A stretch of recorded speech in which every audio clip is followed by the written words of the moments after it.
안녕하세요. 스타 트레이딩입니다. Q&A 세 번째 시간, 손절과 손실에 대한 착각, 그리고 기법에 대해서 얘기를 드려볼까 합니다.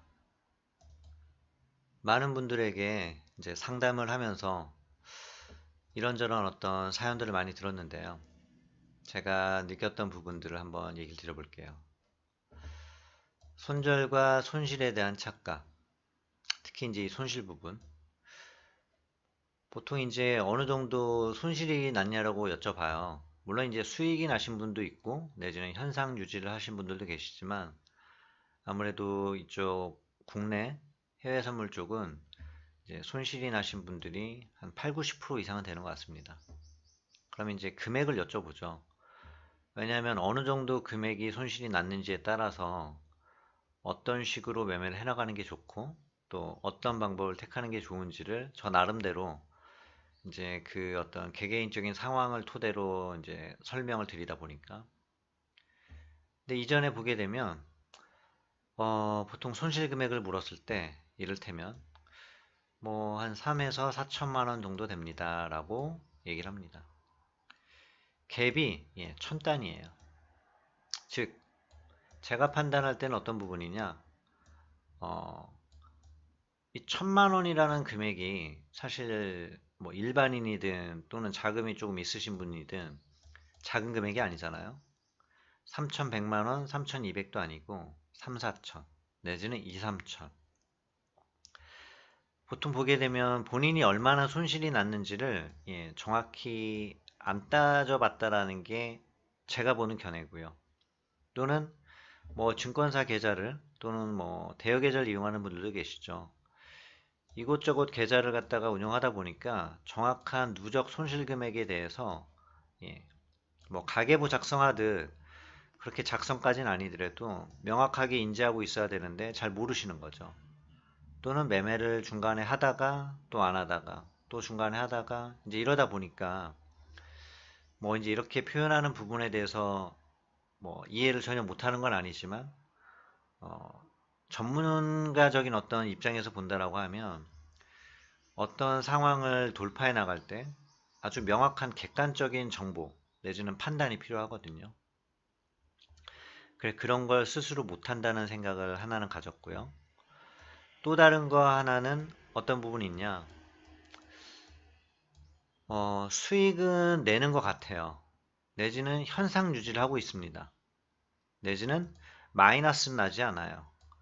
이런 표현들을 하시는 분들은 대체적으로 매매에 대해서 나름대로 뭔가 알고 있고 또 경험치도 있으신 분들이 보통 이런 표현을 쓰시는데 가장 난해한 케이스죠. 손실이 안 나고 있다. 내지는 플러스는 유지되고 있다. 과연 그런지 이제 사실은 의문인 거고요. 또 매매라는 걸 뭐 예를 들어서 2, 3일 하다가 뭐 하루 만에 깨먹었어요. 그러다 보니까 승률은 높죠. 근데 뭐 누적 손실은 마이너스가 되는 경우들도 있죠. 이런 분들도 이런 식의 표현을 많이 하세요. 그래서 제가 이제 착각이라는 표현을 썼는데 이번에 상담 요청을 하신 분들 같은 경우는 매매 경력이 꽤 오래되신 분이에요. 30대이시고요. 주식 한 10년, 국내 선물 옵션 8년, 해외 선물 8년, 경험치로는 적지가 않으세요. 그래서 어떤 얘기를 쓰셨냐라고 하면 매매 성공 확률은 80% 이상 되었으나 안 맞는 날, 하루에 골로 가는 날이 대다수였다. 현재는 해외 선물을 주력으로 하고 있고요. 매매 좀 오래 했으면 누구나 그렇듯이 차트, 패턴, 호가 분위기 판단해가지고 오늘 어떻게 움직일지 보인다. 특히나 원A장은 장 초반부터 확률이 80% 이상 잡아냅니다. 자, 뭐 제가 이분을 비판하거나 하려고 드린 얘기는 아니에요. 왜냐하면 많은 상담 과정에서 이런 어떤 비슷한 얘기들을 하신 분들을 사실 이제 여러 차례 봐왔고 또 이런 식의 어떤 생각을 갖고 계신 분들이 의외로 많이 있으시거든요. 그래서 이걸 제가 개별적으로 답장을 쓸까 했는데 뭐 이렇게 말로 하는 게 조금 더 자세하게 또 설명이 될 것 같고, 저는 또 각종 SNS를 현재까지는 거의 일체하지 않고 있습니다. 뭐 카카오톡, 페이스북, 뭐 트위터. 그러다 보니까 이런 어떤 방법을 토대로 상담을 지금 영상으로 제작을 하고 있는 상황이죠. 그래서 참고가 되셨으면 좋겠고요. 어떤 얘기를 드리고 싶냐면 결국 그런 거겠죠. 성공 확률은 80%인데 하루에 골로 가는 날이 대다수다. 어떤 얘기인가요? 많은 분들이 그렇죠. 일간 거래를 놓고 봤을 때도 그렇고요. 자, 수익 내고요. 수익 내고요. 뭐 똔똔 대고요. 내지는 또 수익 내고요. 한 3, 4일 내지는 4, 5일 매매하다가 어느 날 하루 결국 어떤 날이죠? 예, 뭔가 흐름이 안 맞는 날 내지는 나도 모르게 물타기가 들어갔던 날. 그쵸? 한 계약 매매하시는 분이 어느 날 두 계약, 세 계약. 그러니까 3, 4일 수익 난 걸 한순간에 토해내는 거죠. 그래서 뭐 특이한 점은 원에이장은 장 초반부터 80% 이상 잡아낸다. 원에이장을 잡아내는데 수익을 하루 만에 까먹는다. 그쵸? 그러니까 사실은 앞뒤가 어떻게 보면 안 맞는 부분인데 이런 어떤 생각들을 하고 계신 분들이 생각보다 많다라는 거죠. 매매했던 자료를 한번 보면서 설명을 드려볼까 합니다. 저는 7,800포인트부터 지속적으로 이제 매도 포지션을 유지를 하고 이날 5월 10일이죠. 7,435포인트를 찍었던 날, 7,459포인트에 이제 매수 포지션을 가져간 날이에요. 그러니까 처음으로 며칠 만에 매수를 갖다 했던 날이죠. 그래서 유구간에서 매수가 이루어졌고요. 이렇게 이제 수익을 발생을 했습니다. 그러면 보시면 아시겠지만 7,860인가요? 그때부터 해가지고 7,460 정도까지 대략 나스닥이 이제 400포인트 정도 하락을 한 거죠.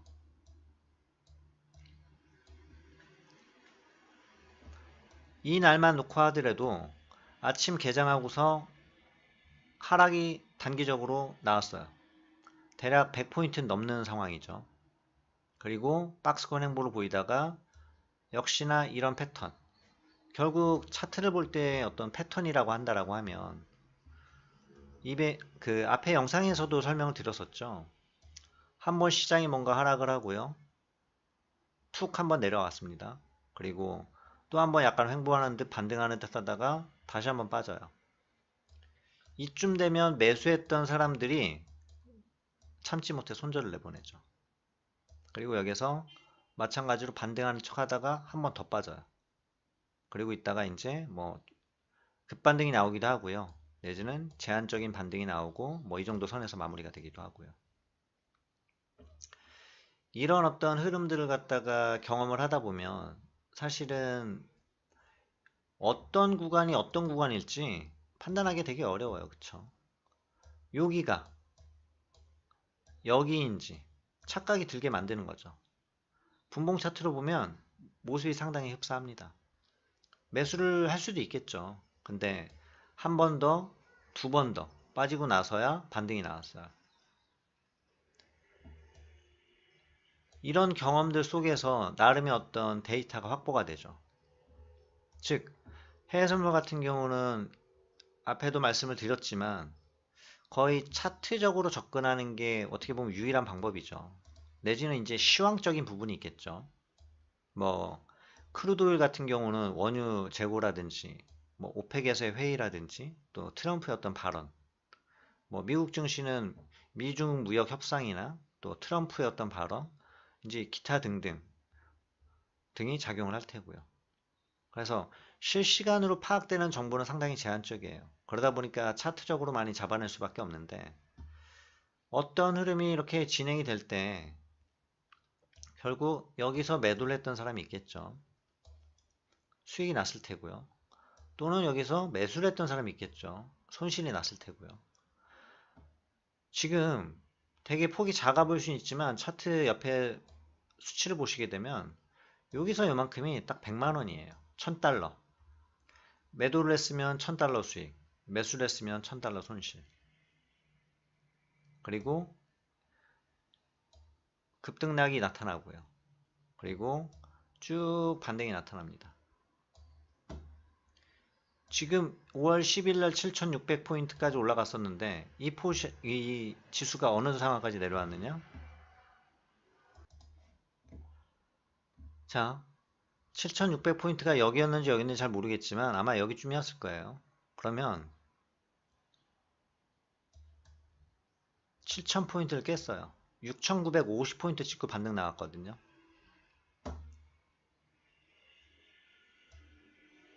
이런 모습, 이런 모습. 자, 일봉상으로 보더라도 어떻습니까? 흐름이 뭔가 나오다가 한번 급락, 그리고 반등, 그리고 다시 한번 횡보하는 척, 한번 또 급락, 그리고 또 약간의 반등. 지금 이런 상황이에요.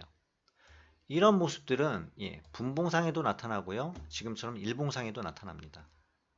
그럼 결국 매매에서 뭔가 말리거나 손실이 날 때는 어떤 상황이다? 앞에도 보여드린 것처럼 이런 거겠죠. 뭔가 매도 상황임을 알았지만 시장은 급락이 나오다가 급반등을 해요. 이 구간에서 손절이 나가는 거죠. 내지는 이 구간에서 물타기가 들어가는 거예요. 매도를 했다라고 하면. 혹은 매수를 했다. 그쵸? 하락이 나왔으니까 매수. 수익이 나니까는 안 털어요. 기다렸다가 또 내려오니까는 매수. 그러고 있다가 이 구간을 두들겨 맞는 거죠. 100포인트면 작지 않아요. 웬만한 분들은 100포인트 내지는 50포인트 이 구간 작다고 느끼시는 분들 없죠. 50포인트면 1000달러인데 한 계약만으로 200만원 손실 나고 있는데 그냥 가만히 있는다? 어려운 일이죠.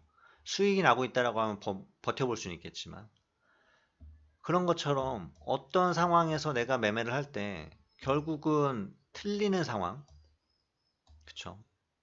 또 하나는 수익이 자꾸 나다가도 토해내는 상황, 이런 어떤 구간을 맞닥뜨렸을 때 여기서 한 단계만 더 올라가는 상황이 되면 어때요?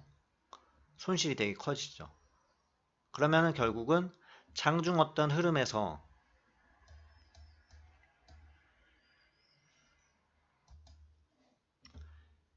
예상과는 다른 어떤 흐름이 나올 때 여기서 이제 큰 손실을 발생을 하는 거예요.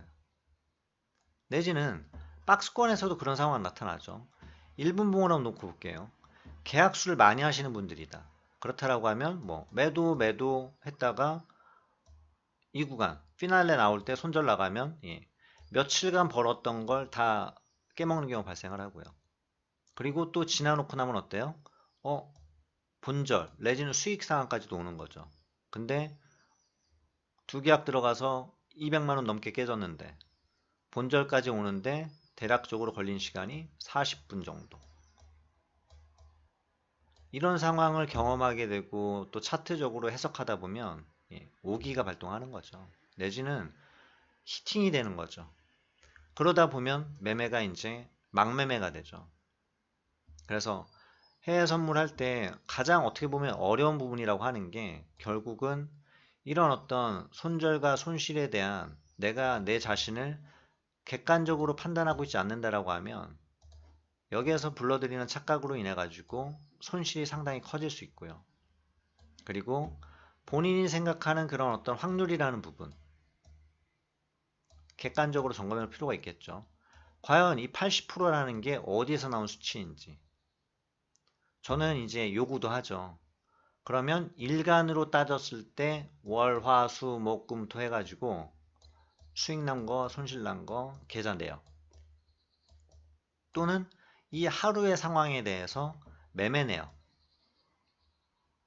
정말 80% 정도의 승률이 나오는지 이게 뭐 단 며칠치가지가 아니라 적어도 2주, 3주 내지는 2달, 3달치 이게 뭔가 확보가 된 상황에서 본인의 어떤 데이터를 토대로 내가 지금 매매하고 있는 어떤 방법이 이 정도의 승률을 이끌어낼 수 있구나. 즉 매매가 결과가 중요한 분야이기도 하지만 사실은 그렇지 않죠. 과정이 더 중요하죠. 예. 포지션이 물려 있다가 틀렸고 틀렸고 틀렸는데 물타기를 들어가서 올라와 가지고 반등 나와서 플러스로 빠져나왔다. 그러면 이건 결과적으로는 플러스가 나서 나는 수익이 난 날로 표시가 되겠지만, 이런 과정을 갖다가 반복적으로 하고 있고 내지는 이 상황에 돌입이 될 때 본인의 마인드가 어떠냐, 내가 정한 어떤 수치에서 벗어나지 않는 범위여서 내가 이 포지션을 갖고 있었던 건지, 아니면 정말 어쩔 수 없는 상황, 그냥 정말 난 이제 어떻게 할 수가 없어, 견딜 수밖에 없어, 흔히 말하는 존버라고 하죠. 존나 버티기를 해가지고 수익이 나서 빠져나오는 상황, 이런 매매를 많이 했던 분이라고 하면, 내지는 개인 투자자들이 이런 식으로 많이 매매를 하고 있죠. 그러면 어떨까요? 심리적으로 많이 흔들리게 되고요. 또 막상 수익이 나는 상황이 됐을 때는 본절에서 조금 더 수익 상황이 되면 바로 그냥 털어버립니다. 어째도 물타기를 들어갔고 손실이 이만큼 났다라고 하면 수익 날 때는 어때요? 이만큼을 나올 만큼 세 계약 다 갖고 있어야 되는 거죠. 그래야 흔히 말하는 뭐 손익비에서도 어느 정도 이 어떤 밸런스가 맞을 수 있고요. 또 손실이 제법 크게 나서 손절이 나갔다고 하더라도 얘기를 하다 보니까 또 이제 길어지게 됐는데, 하나 더 얘기를 이제 이어서 한다라고 하면, 결국 이분도 이제 뒤에 질문한 부분이 그런 부분이었거든요. 어떤 게 시세가 크게 나올 때 이걸 이제 먹지 못한다. 그러니까 여기 정도에서 이제 자르고 마는 거죠. 앞에 첫 번째, 두 번째 영상에서도 뭐 설명을 드렸지만, 제가 객관적으로 얘기를 드려본다라고 하면, 길게 수익을 내는 거는 이 선물 매매에서는 해야 될 부분은 아닌 것 같아요. 이건 어느 시기가 지나면 가능해져요. 즉, 기법적으로 풀려고 하면 안 된다라는 거죠. 자, 내가 계좌에 매매를 통해 가지고 한 1억 정도 벌어놨어요. 뭐 짧은 단타 매매를 했건 물타기를 통해서 빠져나오는 매매를 했건, 이 정도 이제 수익이 나 있는 상황이 된다라고 하면 여기에서 한 2, 300만 원이 왔다 갔다 해도 조금 여유 있게 견딜 수가 있겠죠. 내가 수익을 낸 금액이 있어서도 그렇고요. 또 이 수익을 낸 금액 속에서 무언가 노하우나 또 그런 경험치들이 쌓였겠죠. 그래서 이러이런 상황일 때 원A가 될 가능성이 보이는 거고, 그런 걸 토대로 내가 이 포지션을 좀 더 홀딩을 해 나가겠다. 제가 뭐 카페나 또는 이 유튜브 동영상에서도 보여드리는 어떤 자료들을 보면 비교적 크게 수익을 내는 어떤 상황일 때 계약수를 보시면 아실 거예요. 계약수가 상당히 적죠. 뭐 적을 때는 3, 4계약, 많을 때는 9계약 정도, 내지는 9계약 정도 되면 어때요? 중간에 3계약 정도는 덜어내요. 그럼 결국에는 정말 큰 어떤 큰 시세를 갖다가 하는 거는 뭐 한 3계약, 6계약, 저는 주로 이제 3계약 단위로 거래를 많이 하니까 이제 이런 식으로 되는 거죠. 그게 왜 그러냐라고 하면, 뭐 저도 나름대로 이런저런 방법들을 다 써봤겠죠. 그리고 뭐 제가 하는 방법이 무조건 옳다, 이렇게 해야 된다, 그건 아니에요. 개개인의 어떤 상황에 따라서 이런 어떤 걸 적용시키는 방법이 달라질 수 있겠죠. 근데 매매 기법적인 부분과 정말 어떤 큰 시세를 갖다가 롱텀하게 가져가느냐 안 하느냐, 어떤 이런 부분은 기법과도 뭐 연관이 없다라고는 할 수는 없겠지만 아주 직접적인 연관성은 결국 이 부분인 것 같아요. 내가 수익이 얼마나 나 있느냐, 또 그리고 어떤 매매 스타일로 내가 거래를 하느냐, 여기에 대한 어떤 확률과 경험치를 토대로 반복적으로 적용해 나갈 수 있는 거겠죠. 종합적으로 앞에 이제 Q&A에 대한 부분에 대해서 정리를 하고 이번 어떤 영상은 마무리를 짓도록 하겠습니다. 다음 시간에 뵙죠.